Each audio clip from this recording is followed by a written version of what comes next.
நான் அரசியல்வாதி. கருமா கருமா நே போய் தொட்டேன் பாரு. எனக்கு பெரிய வித்தியாசம் இல்ல, நீ நானும் ஒண்ணுதான்டா. எப்படி? நீ ஓட்டுக்கு பிச்சை வாங்குற, நான் நோட்டுக்கு பிச்சை வாங்குறேன். உனக்கு பீச்ல ஒரு ஹவுஸ், எனக்கு பீச்சே ஹவுஸ்.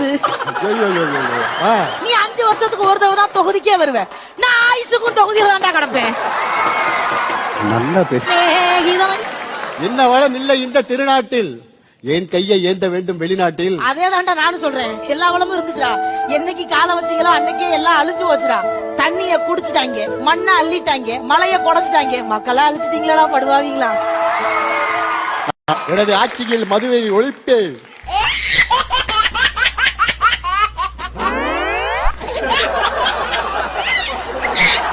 அது என்னமோ தெரியல சார், ஒரு காலத்துல எல்லாம் பள்ளிக்கூடத்தை அரசாங்கம் நடத்துச்சு, ஒயின் ஷாப்ப பிரைவேட் நடத்துச்சு. இப்ப பிரைவேட்ட பள்ளிக்கூடத்தை நடத்துது, அரசாங்கம் ஒயின் ஷாப்ப நடத்துது. கேட்டா நம்மள லூசும்பாங்க. இது எதுக்கு நமக்கு? நம்ம பிச்சை எடுக்க வேண்டிய வேலையை கரெக்டா பாத்துருவோம்.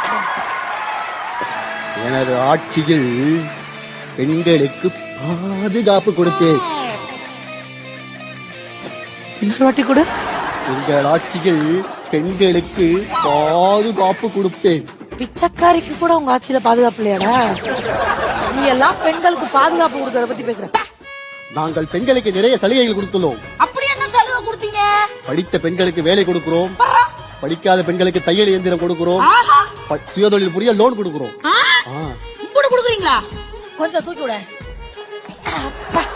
இவ்வளவு குடுக்கறதுக்கு பதிலா பொம்பளைங்க மேல கை வைக்கிறவனுக்கு தூக்கு தண்டனை கொடுத்தீங்கன்னா என்னைக்கோ தமிழ்நாடு நல்லா இருக்கும்டா. எனக்கு தெரிஞ்ச அரசியல்வாதிகள் எல்லாம் பார்த்தாலே விரட்டி விரட்டி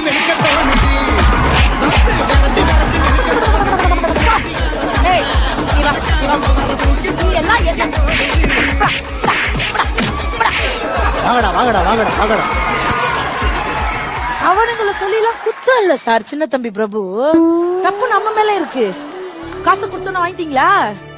பூரா பயிலும் உரிமையை வித்துட்டீங்களா? முதல்ல திருந்துங்கடா, அப்புறமா திருத்தலாம். காசை திருப்பி கூட